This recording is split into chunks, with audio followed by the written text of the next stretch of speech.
কিন্তু সবেইতো লৈ আছে, ৰাইজেতো লৈয়ে আছে, ৰাইজেতো আপোনালোকক একো গুৰুত্বই নিদিয়ে যে আপোনালোকৰ কথা ৰাইজে কিয় নামানে। অলপ চলপতো মানিব লাগে। এজনেও অৰুণোদয় এৰা নাই। যোৱা দুমাহ আপোনালোকৰ ইমান প্ৰচেষ্টা হ'ল, কিন্তু এজনেও অৰুণোদয় এৰা নাই। মৌলিক সমস্যা আছে, এই বিষয়বোৰক লৈ যাব লাগিব।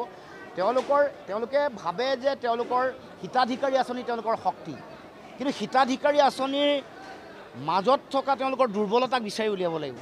ক'ত দুৰ্বলতা আছে, ক'ত মানুহ অসন্তুষ্ট হৈছে, ক'ৰবাত উপযুক্ত মানুহে পোৱা নাই নেকি, বা পাব লগা কোন মানুহ কিমান বাকী আছে। জনবিৰোধী কাম কাজত তেওঁলোক লিপ্ত হৈছিলে, সেই বিষয়সমূহ মানুহক জনাব লাগিব। বিশেষকৈ এই চৰকাৰখনত চলি থকা তেওঁলোকৰ দুৰ্নীতি, ভ্ৰষ্টাচাৰ, বিশেষকৈ যিবোৰ নিবনুৱা যুৱক যুৱতীসকলৰ তেওঁলোকৰ সমস্যা আছে, আন ভূমিৰ সমস্যা আছে। অরুণোদয় প্রকল্পই বিজেপির মূল শক্তি। হিতাধিকারী তৈরি করেই ২৬-এর বৈতরণী পার হতে চায় বিজেপি।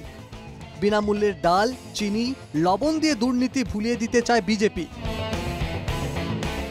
বিনামূল্যের রেশন দিয়ে জনবিরোধী নীতির কথা ভুলিয়ে দিতে চায় বিজেপি। হিমন্ত বিশ্ব সরকারের বিরুদ্ধে অত্যন্ত গুরুতর এই অভিযোগ করেছেন অসম জাতীয় পরিষদ নেতা লুরিনজ্যোতি গগৈ। যদিও লুরিনের এই দাবিকে নস্যাৎ করে দিয়ে মুখ্যমন্ত্রীর পাল্টা দাবি, এ পর্যন্ত একজন লোকও অরুণোদয় ফিরিয়ে দেননি। এখন বিনামূল্যের ডাল, চিনিও নেবেন মানুষ। বিৰোধী নহয়, বিৰোধীটো তলত। আপোনালোকে মানুহৰ পৰা জোৰ কৰি ইণ্টাৰভিউ লয়। মই যে আপোনালোকক ইমানেই গুৰুত্ব নিদিয়ে এইটোতো মই প্ৰথমবাৰ দেখা পাইছোঁ। কাৰণ বিশেষকৈ ইমান প্ৰচাৰ কৰি আছে, কিন্তু এজনেও অৰুণোদয় এৰা নাই, এজনেও চাউল এৰা নাই। এতিয়াতো সকলোৱে নিমখো ল'ব, দালিও ল'ব, সকলোৱে চেনিও ল'ব, আৰু সকলোৱে মিঠাতেলো ল'ব। হিতাধিকারী তৈরি করাই যে কোনো সরকারের মূল লক্ষ্য হতে পারে না, এটা যে ভোটের অঙ্ক তা বোঝাতে হবে সাধারণ মানুষকে। মন্তব্য জাতীয় পরিষদ নেতা তথা এই মুহূর্তে বিরোধী রাজনীতির অন্যতম মুখ লুরিনজ্যোতি গগৈ। যিবোৰ মৌলিক সমস্যা আছে, এই বিষয়বোৰক লৈ যাব লাগিব। তেওঁলোকে ভাবে যে তেওঁলোকৰ হিতাধিকাৰী আঁচনি তেওঁলোকৰ শক্তি, কিন্তু হিতাধিকাৰী আঁচনিৰ মাজত থকা তেওঁলোকৰ দুৰ্বলতাক বিচাৰি উলিয়াব লাগিব। ক'ত দুৰ্বলতা আছে, ক'ত মানুহ অসন্তুষ্ট হৈছে, ক'ৰবাত উপযুক্ত মানুহে পোৱা নাই নেকি, বা পাব লগা কোন মানুহ কিমান বাকী আছে। মৌলিক সমস্যাগুলো তুলে ধরে মানুষের পাশে দাঁড়াতে হবে। রাজ্যবাসীর মাথায় যে ভয়াবহ ঋণের বোঝা চাপিয়ে দেওয়া হচ্ছে, এটা ঠিকঠাকভাবে তুলে ধরতে পারলেই বিজেপির আসল চরিত্র বাইরে বেরিয়ে আসবে, দাবি লুরিনের।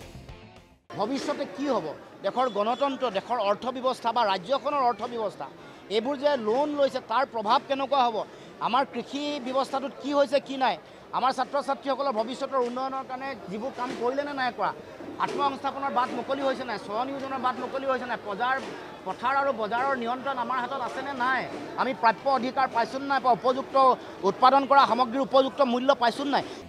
এখানেই শেষ নয়, হিতাধিকারী প্রকল্পের বাইরে এসে সরকারের বিভিন্ন দুর্নীতি, ভ্রষ্টাচারের কথা তুলে ধরায় বিরোধীদের মূল লক্ষ্য হওয়া উচিত বলেই মনে করছেন লুরিন।